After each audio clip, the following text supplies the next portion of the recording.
RS football ഫാമിന്റെ പുതിയ വീഡിയോയിലേക്ക് എല്ലാ മനുഷ്യർക്കും സ്വാഗതം. നമ്മൾ ഇന്ന് സംസാരിക്കാൻ പോകുന്ന 2026 വേൾഡ് കപ്പിലേക്ക് ഒരു ഭീകര സ്ക്വാഡുമായിട്ട് വരുന്ന ഒരു ടീമിനെ കുറിച്ചാണ്.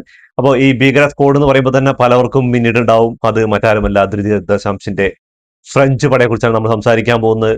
കഴിഞ്ഞ 2 വേൾഡ് കപ്പിലും ഇവരെന്താണ് കാണിച്ചത് നമുക്കറിയാൻ പറ്റും. 2018 വേൾഡ് കപ്പിൽ ക്രൊയേഷ്യയെ നിലംപരിശാക്കിയിട്ട് ചാമ്പ്യന്മാരാവുകയും 2022 അർജന്റീനയോട് പെനാൽറ്റി ഷൂട്ടൗട്ടിൽ അവർ അടിയറവിക്കുകയും ചെയ്തിട്ടുണ്ടായിരുന്നു. അങ്ങനെ ഒരു കിടിലൻ അതിനേക്കാളും ഗംഭീരമായ ഒരു സ്ക്വാഡ് കൊണ്ടാണ് ഒരു ഭീകരമായ ഒരു വന്യമായ എന്താ പറയാ ഇങ്ങനെ ഒരു അറ്റാക്കിംഗ് മിഡ്ഫീൽഡ് ഇത്രയും അതേപോലെ തന്നെ ഡിഫൻസിൽ നോക്കി കഴിഞ്ഞാൽ ഗോൾ കീപ്പർ ആയി കഴിഞ്ഞാലും എല്ലാ ഭാഗത്തും ഒരു ഒന്നൊന്നര സ്ക്വാഡും അതേപോലെ തന്നെ അതിന്റെ ബെഞ്ച് ഡെപ്ത് നോക്കി കഴിഞ്ഞാൽ മനസ്സിലാക്കാൻ പറ്റുന്ന കാര്യം എന്ന് പറഞ്ഞാൽ 2 ടീം ഉണ്ടാക്കാനുള്ള ആൾക്കാരുണ്ട് എന്നുള്ള കാര്യമാണ്. അപ്പോൾ എന്തായിരിക്കും ഈ വേൾഡ് കപ്പില് കോച്ചിന്റെ കീഴിൽ എംബാപ്പെ അണിനിരക്കുന്ന ആ ഒരു കിടിലൻ സ്ക്വാഡ്. എല്ലാവരും മിന്നും ഫോമിലെ കളിച്ചുകൊണ്ടിരിക്കുന്നു, ആരും മോശക്കാരല്ല, എല്ലാവരും മിന്നും ഫോമിലെ കളിച്ചുകൊണ്ടിരിക്കുന്നു. അവരുടെ അറ്റാക്കിംഗ് നോക്കി കഴിഞ്ഞാലും മിഡ്ഫീൽഡ് നോക്കി കഴിഞ്ഞാലും ഡിഫൻസ് നോക്കി കഴിഞ്ഞാലും ഒന്നും പറയാനില്ല, എല്ലാവരും ലോകോത്തര ചാമ്പ്യന്മാരായ കളിക്കാരാണ്. അപ്പോ നമുക്ക് 2022 വേൾഡ് കപ്പിൽ എന്താണ് സംഭവിച്ചതെന്ന് അറിയാൻ പറ്റും. 74 മിനിറ്റ് വരെ അല്ലെങ്കിൽ 70 മിനിറ്റുകൾ വരെ 2-0 ഏകപക്ഷീയമായ അർജന്റീന വിജയിച്ചു എന്ന് വിചാരിച്ചൊരു മത്സരം 90 മിനിറ്റും എക്സ്ട്രാ ടൈമുകളും വീണ്ടും പെനാൽറ്റിയിലോട്ടും വന്നു. 3-3 സമനിലയിൽ വീണ്ടും പെനാൽറ്റി ഷൂട്ടൗട്ടിലേക്ക് വന്നു. പെനാൽറ്റി ഷൂട്ടൗട്ടിലാണ് അവര് എമി മാർട്ടിനസ് എന്ന് പറയുന്ന ഗോൾ കീപ്പർക്ക് മുന്നിൽ അടിയറ വെച്ചത്. ചങ്ങായുടെ മൈൻഡ് ഗെയിം തന്നെയാണ്, അത് ഇല്ലാന്ന് പറയുന്നില്ല. അങ്ങയുടെ ആ ഒരു ഫൈനലിൽ കാണിച്ച ഒരു മൈൻഡ് ഗെയിം തന്നെയാണ് നെതർലാൻഡിനെതിരെ സെമി ഫൈനലിലും അതേപോലെ തന്നെ ഫൈനലിൽ അർജന്റീനയ്ക്ക് കപ്പ് നേടാനുള്ളൂ. അങ്ങനെ 3-3 അത് ശരിക്കും എന്താ പറഞ്ഞാൽ കളി ആ ഒരു 70 മിനിറ്റ് വരെ ഒരു അർജന്റീനക്കാരനും അല്ലെങ്കിൽ ഒരു ഫ്രാൻസ് ആരാധകരും വിചാരിച്ചിട്ടുണ്ടാവില്ല ഇങ്ങനെ കളി അവസാനിക്കുന്നത്. ഫുട്ബോൾ പ്രേമികൾ ആഗ്രഹിച്ച ഏറ്റവും മികച്ച ഫൈനലുകളിൽ ഒന്നായിരുന്നു ആ ഒരു ഫൈനൽ നടന്നത്. ഖത്തറിൽ അന്ന് വേൾഡ് കപ്പ് ഫൈനൽ നടക്കുന്ന സമയത്ത് ആ 70 മിനിറ്റ് വരെ 2 ഗോളിന് ലീഡ് ചെയ്ത് നിൽക്കുകയാണ്. ഏഞ്ചൽ ഡി മറിയുടെ ഒരു ഗോളും എൽ മെസ്സിയുടെ ഒരു പെനാൽറ്റിയിലൂടെ അങ്ങനെ 2 ഗോളിന്റെ ലീഡിൽ അർജന്റീന പോയിക്കൊണ്ടിരിക്കുകയാണ്. ഏകദേശം കളി അവസാനിക്കാൻ കുറച്ച് മിനിറ്റുകൾ മാത്രം ബാക്കി നിൽക്കുമ്പോഴാണ് അർജന്റീനയുടെ ഡി മറിയ എന്ന് പറയുന്ന വിങ്ങിൽ ഇങ്ങനെ തീ പാറിക്കൊണ്ട് കളിച്ചുകൊണ്ടിരുന്ന ആ ചങ്ങായിനെ പിൻവലിക്കുന്നതും പിന്നെ എംബാപ്പയുടെ ഒരു ടൈമായിരുന്നു. എംബാപ്പയുടെ ഒരു ഗിയർ ചേഞ്ചിങ് മൂവ്മെന്റ് ആയിരുന്നു. എംബാപ്പയിലൂടെയാണ് ഹാട്രിക്കും തികച്ച് ഗോൾഡൻ ബൂട്ടും സ്വന്തമാക്കിയിട്ട് തല കുനിഞ്ഞിട്ടാണ് ആ വേൾഡ് കപ്പ് വേദിയിൽ നിന്ന് പടിയിറങ്ങിയത്. അപ്പൊ എന്താന്ന് പറഞ്ഞാല് ഈ കളിയിൽ ഡീമറിയനെ പിടിച്ചു കെട്ടാൻ വേണ്ടിയിട്ട് എംബാപ്പെ വരെ ഡിഫൻസിലേക്ക് അത്രമാത്രം എന്താ പറഞ്ഞാല് ഫസ്റ്റ് ഹാഫിൽ തന്നെ ഗ്രേസ്മാനെ പോലെയുള്ള ആ ഒരു വേൾഡ് കപ്പിലുടനീളം മിന്നും ഫോമിൽ കളിച്ച ആ ഒരു ഗ്രേസ്മാനെ വരെ സബ്സ്റ്റിറ്റ്യൂട്ട് ചെയ്യുന്ന ഒരു ഫ്രാൻസിനെ കണ്ടത്. 40 മിനിറ്റ് തികയുന്നതിനോട് തന്നെ 2 സബ്സ്റ്റിറ്റ്യൂട്ട് ഫ്രാൻസ് നടത്തിയിട്ടുണ്ടായിരുന്നു. എന്താ പറഞ്ഞാല് അമ്മാതിരി പെർഫോമൻസ് ആയിരുന്നു ലയണൽ മെസ്സിയുടെ അർജന്റീന ആ ഒരു വേൾഡ് കപ്പ് ഫൈനൽ നടത്തിയത്. എല്ലാവരും കൂടുതൽ ആൾക്കാരും അർജന്റീനക്കാരല്ലാത്തവരെല്ലാവരും ഫ്രാൻസിന് തന്നെയായിരുന്നു ഈ ഒരു കപ്പ് വിലയിരുത്തിയത്. എന്താ കാരണം എന്ന് പറഞ്ഞാൽ അത്രയും മിന്നും ഫോമിനെ കളിച്ചുകൊണ്ടിരിക്കുന്ന അർജന്റീനയെക്കാളും ഒരു പിടി പിന്നിലാണ്. എന്ന് പറഞ്ഞാൽ മത്സരങ്ങളൊന്നും തോൽക്കാതെയാണ് അവർ ഫൈനലിൽ എത്തിയിട്ടുള്ളത്. അങ്ങനെ കളി 74 മിനിറ്റ് വരെയായി നോക്കുമ്പോഴും കിടിലൻ ഒരു സൈഡിൽ നിന്ന് എന്താ ഒരൊറ്റ സൈഡിൽ അർജന്റീനയുടെ ഭാഗത്ത് തന്നെ കളി. പക്ഷെ ബാക്കിയുള്ള ഒരു 15-20 മിനിറ്റ് കൊണ്ട് ആ ഒരു കളി തിരിച്ചു പിടിക്കുകയും 2-2 സമനിലയാവുന്നു. എക്സ്ട്രാ ടൈമിലേക്ക് പോകുമ്പോഴേക്കും 3-3 സമനിലയിൽ ഫൈനലിലോട്ട് കയറുന്നത്. ഫൈനൽ ആ ഒരു എന്താ പറയാ പെനാൽറ്റി ഷൂട്ടൗട്ടിലേക്ക് ഫൈനലിന്റെ വിസിൽ മുഴങ്ങാൻ പോവായിരുന്നു.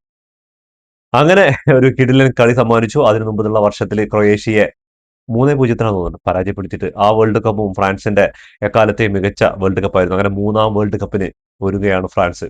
അപ്പൊ ഈ സീസണിൽ നോക്കിക്കഴിഞ്ഞാൽ അവരുടെ ഒരു പിടി സ്ക്വാഡ് ഡെപ്ത് നോക്കിക്കഴിഞ്ഞാൽ അതിഗംഭീരമാണ്. അതിന്റെ കോച്ച് ആണെങ്കിലോ 1998 അവരുടെ പ്ലെയേഴ്സ് ആയിട്ടും ഇപ്പോൾ 2018 വേൾഡ് കപ്പ് നേടാനും അതേപോലെ തന്നെ 2022 സെമി ഫൈനലിൽ കടന്ന ഫൈനലിൽ റണ്ണറപ്പ് ആവാനും കഴിഞ്ഞ ഒരു കോച്ചാണ്. അപ്പോൾ ഈ ഒരു വേൾഡ് കപ്പ് ശരിക്കും ഫ്രാൻസിന് സിനദിൻ സിദാൻ എന്ന് പറയുന്ന അവരുടെ ഒരു ലെജൻഡ് കോച്ചായിട്ട് വരുന്നൊക്കെ പ്രതീക്ഷയാണ്. പക്ഷെ ദശാംശന് ഈ ഒരു വർഷം കൂടിയിട്ട് ഫ്രാൻസിന് വേൾഡ് കപ്പിന് 1-ാം സ്ഥാനക്കാരായിട്ടായിരുന്നു ഫ്രാൻസ്. 2-ാം സ്ഥാനത്ത് സ്പെയിനാണ് ഉണ്ടായത്. പക്ഷേ ഒരൊറ്റ ദിവസം കൊണ്ട് എല്ലാം മാറിമറിഞ്ഞു. അതിപ്പോ വേൾഡ് കപ്പിന്റെ ചരിത്രം നോക്കിക്കഴിഞ്ഞാൽ 1-ാം റാങ്കുകാരുള്ളവരൊന്നും കപ്പടിച്ചിട്ടില്ല. അങ്ങനെ ഒരു ഇതിന്റെ പേര് തോറ്റു കൊടുത്താണ് നല്ല ഐവറി കോസ്റ്റിന് എതിരെ 2-1 ഡിസൈഡോയുടെ ബ്രദർ ഐവറി കോസ്റ്റിനെ കളിക്കുന്നത്, ഡിസൈഡോ കളിക്കുന്ന ഫ്രാൻസിന് വേണ്ടിയിട്ടാണ്. അങ്ങനെ കുറച്ച് അത്ഭുതകരമായ കാര്യങ്ങളൊക്കെ നടക്കാറുണ്ട് ഫ്രാൻസ് ടീമിൽ നോക്കിക്കഴിഞ്ഞാൽ. ഏകദേശം എല്ലാവരും കൂടുതലും മറ്റു രാജ്യങ്ങളിൽ നിന്ന് വന്ന് കളിക്കുന്ന പ്ലേയേഴ്സ് ആണ്. അപ്പോൾ ഫ്രാൻസ് എന്ന രാജ്യം മറ്റുള്ള വിദേശത്തു നിന്നുള്ള പ്ലേയേഴ്സിന് അത്രമാത്രം ഇമ്പോർട്ടന്റ് കൊടുക്കുന്നുണ്ട് കളിയിൽ അവരുടെ രാജ്യത്തിനോട് കളിക്കാൻ വേണ്ടിയിട്ട്. അങ്ങനെ 1-ാം റാങ്ക് നഷ്ടപ്പെട്ടിരിക്കുകയാണ്. സ്പെയിനും അതേപോലെ സമനിലയിൽ ഇറാഖായിട്ട് ആ സമനിലയിൽ തടഞ്ഞോട് കൂടിയിട്ട് അർജന്റീന വീണ്ടും 1-ാം സ്ഥാനത്തെത്തിയിരിക്കുകയാണ്. അങ്ങനെ ഫ്രാൻസ് 2-ാം സ്ഥാനക്കാരായിട്ടാണ് ഇപ്പോൾ വേൾഡ് കപ്പിന് ഒരുങ്ങുന്നത്. അപ്പോൾ ഇവരുടെ സ്ക്വാഡിലേക്ക് നോക്കിക്കഴിഞ്ഞാൽ എന്താണ് പറയാന്ന് പറഞ്ഞാൽ ഒരു പിടിയില്ല. നമുക്ക് സ്ക്വാഡിലേക്ക് ഒന്ന് കടക്കാം. സ്ക്വാഡിലേക്ക് വരുമ്പോൾ നമുക്ക് ആദ്യമായിട്ട് ഗോൾ കീപ്പർമാർ ആരൊക്കെയാന്ന് നോക്കാം. ഗോൾ കീപ്പർ നോക്കി കഴിഞ്ഞാൽ ഇന്റർമിലാൻഡ് എന്ന് വിചാരിക്കുന്നു. മൈക്ക് മേഗനൻ ആണ് ഒന്നാം ഗോൾ കീപ്പർ ആയിട്ടുള്ളത്. രണ്ടാം ഗോൾ കീപ്പർ റോബിൻ റിസയർ ആണ്. അതുപോലെ തന്നെ മൂന്നാം ഗോൾ കീപ്പർ ബ്രേസ് സാംബയാണ് മൂന്നാം ഗോൾ കീപ്പർ ആയിട്ടുള്ളത്. അങ്ങനെ ഗോൾ കീപ്പർ എന്തായാലും നല്ല ഒരു നമ്മുടെ പഴയ ഗോൾ കീപ്പർ ഇപ്പോൾ റിട്ടയർഡ് ആയ ശേഷം ഇപ്പോൾ പുതിയ ആൾക്കാരായിട്ട് വന്നിട്ടുള്ളതാണ് ഫ്രാൻസിന്റെ.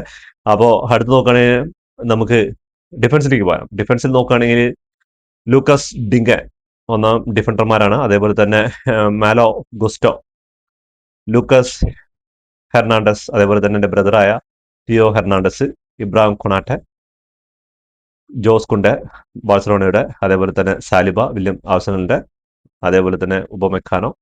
അങ്ങനെ ഒരു കിഡിലൻ ഡിഫൻസ്. മിഡ്ഫീൽഡിലേക്ക് നോക്കുകയാണെങ്കിൽ കാൻഡെ ഉണ്ട്, അതേപോലെ തന്നെ മാനു കൊനെ ഉണ്ട്, അതേപോലെ തന്നെ അഡ്രിയാൻ റോബിയോട്ട് ഉണ്ട്, അതേപോലെ തന്നെ ഷൗമിനി കളിക്കുന്നുണ്ട്, അതേപോലെ തന്നെ സെയർ എമറി കളിക്കുന്നുണ്ട്. അപ്പോൾ അറ്റാക്കിംഗ് മിഡ്ഫീൽഡ് ഒരു രക്ഷയില്ലാത്ത മിഡ്ഫീൽഡാണ്. നമ്മൾ ഫ്രാൻസിന്റെ കളി കണ്ടാൽ മനസ്സിലാക്കാൻ പറ്റും. പരിചയസമ്പന്നതും പുതുമുഖങ്ങളൊക്കെ ആയിട്ട് നിറഞ്ഞൊരു മിഡ്ഫീൽഡാണ്. ഫോർവേഡിൽ നോക്കിക്കഴിഞ്ഞാൽ ഫോർവേഡ് എന്ന് പറഞ്ഞാൽ ഇവര് എങ്ങനെയാണ് ഇതിനെ ആ ഒരു ടീമിൽ ഉൾക്കൊള്ളിക്കുക, ആ ഒരു സ്റ്റാർട്ടിംഗ് 11 ഉൾക്കൊള്ളിക്കുക എന്ന് ഒരു പിടിയും കിട്ടുന്നില്ല. നമുക്ക് നോക്കിക്കഴിഞ്ഞാൽ ബാർക്കോളി ഉണ്ട്, റയാൻ ചെർക്കി ഉണ്ട്, ഉസ്മാൻ ഡംബൽ ഉണ്ട്, ഡെസേർഡുവെ ഉണ്ട്, എംബാപ്പെ ഉണ്ട്, ഒലീസ ഉണ്ട്, ഖുറാം ഉണ്ട്. പൊന്നോ, ഒരു രക്ഷയില്ലാത്ത ഫിലിപ്പ് മാറ്ററ്റ്. എന്താണ് പറയാ, ഇതിൽ ആരിനൊക്കെയാണ് സ്റ്റാർട്ടിങ്ങിൽ ഉണ്ടാവുക? സബ്സ്റ്റിറ്റ്യൂട്ട് എത്ര പെട്ടെന്ന് വേണമെങ്കിൽ നടത്താൻ പറ്റും. അതേപോലെ തന്നെ ഈ ഒരു സ്റ്റാർട്ടിങ്ങിൽ ഡെമ്പൽ എന്തായാലും ഉണ്ടാവും, എംബാപ്പെ ഉണ്ടാവും, ഇനിയിപ്പോ ഒലീസിയും അങ്ങനെ ആയിരിക്കും സ്റ്റാർട്ടിങ് ഉണ്ടാവും. ഇനിയിപ്പോ ചെറുക്കിയാണോ അതിന്റെ കൂടെ ഇനിയിപ്പോ എന്റെ മോനെ എന്താ പറയാം, അത്രയും ഗംഭീരമായ ഒരു അറ്റാക്കിംഗ് ത്രയാണ് അവിടെ അണിനിരക്കാൻ പോകുന്നത്. അപ്പോൾ എതിർ ടീം ഇപ്പൊ ഐവറി കോസ്റ്റ് ആയിട്ടുള്ള കളി 2-1 തോറ്റു എന്നുള്ള കാര്യത്തൊക്കെ സംശയമൊന്നുമില്ല. അപ്പോൾ കുറെ പ്ലേയേഴ്സ് പുറത്തിരിക്കുന്നത് ഈ ഇപ്പൊ ഫ്രണ്ട്ലി മാച്ചാണ് നോക്കരുത്.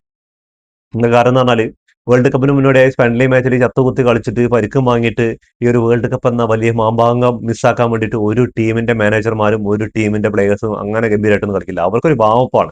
എന്ന് പറഞ്ഞാൽ വേൾഡ് കപ്പിൽ അവിടുത്തെ കാലാവസ്ഥ, അവിടുത്തെ എന്താ പറയുക, അവിടുത്തെ ഒരു ഇതെല്ലാമായിട്ട് ഇതാവാനോ ആ ടീംമേറ്റ്സ് ആയിട്ടുള്ള ഒരു ലിങ്കും അവരുടെ ഇതൊക്കെ കെമിസ്ട്രി ഒക്കെ വർക്ക് ഔട്ട് ആവണല്ലോ, അതിനു വേണ്ടിയിട്ടുള്ള ഒരു ഇതാണ്, തയ്യാറെടുപ്പാണ്. കളിക്ക് മുന്നുള്ള ഒരു വാവപ്പില്ല. അത്രേ ഉള്ളൂ ഈ ഫ്രണ്ട്ലി മാച്ചിനെ കുറിച്ച് പ്രതീക്ഷിക്കുകയാണ്. അല്ലാതെ ഫ്രഞ്ച് തോറ്റു, സ്പെയിന് സമനിലയായി, ഇനി അൾജീരിയ ഇവരെ പരാജയപ്പെടുത്തി, എന്തൊക്കെയാണ് അതിലൊന്നും കാര്യമില്ല. ഓപ്പോസിറ്റ് ടീം എന്ന് പറഞ്ഞാൽ അവര് എല്ലാം എന്താ പറയുക, അവർക്ക് ഇത് കിട്ടുന്ന ഒരു കോൺഫിഡന്റ് ആണ്. ചെറിയ ടീമുകൾ പറഞ്ഞാൽ അവർക്ക് ഈ ഒരു ടീമിനെ തോൽപ്പിക്കാൻ ഇവർക്കൊക്കെ ഭയങ്കര കോൺഫിഡന്റ് ആണ്. ഇവർക്കൊക്കെ ആ റഫായിട്ടുള്ള കളി, ആ ഒരു ഫിസിക്കൽ കളിയെ കണ്ട് നമുക്ക് മനസ്സിലാക്കാൻ പറ്റും.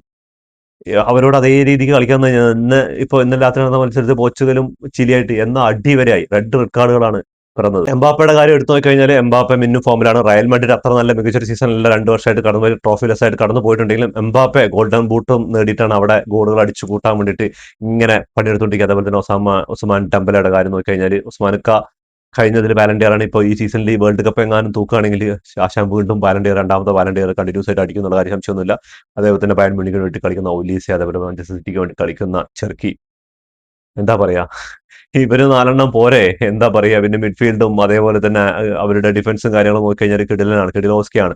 അപ്പോൾ ദശാംശിന്റെ അവസാന വേൾഡ് കപ്പാണ്. എന്തായാലും ഈ ഒരു വേൾഡ് കപ്പോട് കൂടിയിട്ട് ഇനിയിപ്പോൾ കിരീടം ചൂടിയാലും ഇല്ലെങ്കിലും ആള് ഫ്രഞ്ച് ടീമിൽ നിന്ന് വിടും. ചിലപ്പോൾ കിരീടം ചൂടിയാൽ ചിലപ്പോൾ 1 വർഷം 2 വർഷം കൂടി നിൽക്കുക. അടുത്ത വേൾഡ് കപ്പിൽ എന്തായാലും സിനദിൻ സിദാൻ എന്ന് പറയുന്ന ആ ചണക്കനായ റയൽ മാഡ്രിഡിന്റെ കോച്ച് തന്നെയായിരിക്കും ഫ്രഞ്ച് പടയെ നയിക്കുക. അത് കാരണം ആൾ ഇതുവരെ വേറെ ഏതൊരു ക്ലബിന്റെ ഇതിലേക്കും തലയിട്ടിട്ടില്ല എന്നുള്ള കാര്യം. ആള് ഫ്രഞ്ച് പടയെ പരിശീലിപ്പിക്കാൻ തന്നെ റെഡി ആയിട്ടുണ്ടാവുക.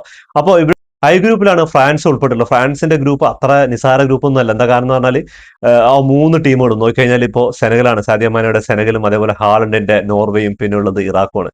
ആരെയും അട്ടിമറിക്കാൻ കെൽപ്പുള്ള 3 ടീമുകളാണ്. അതിൽ ഗോൾ അടിച്ചു കൂട്ടിയിട്ടാണ് നോർവേ ഹാലൻഡിന്റെ ഒരു കുതിപ്പിലൂടെയാണ് ഇപ്പോൾ ആള് വേൾഡ് കപ്പിൽ എത്തിയിരിക്കുന്നത്. 28 വർഷങ്ങൾക്ക് ശേഷമാണ് നോർവേ ഒരു വേൾഡ് കപ്പിൽ. സെനഗലിന്റെ കാര്യം നോക്കിക്കഴിഞ്ഞാൽ എന്നാൽ ഐവറി കോസ്റ്റ് എന്താണ് ഫ്രാൻസിനെതിരെ കാണിച്ചതറിയാം. അങ്ങനത്തെ ഒരു ഫിസിക്കൽ ഗെയിമും കാര്യങ്ങളൊക്കെ ആയിരിക്കും സെനഗലിന്റെ ഭാഗത്തുണ്ടാവുക.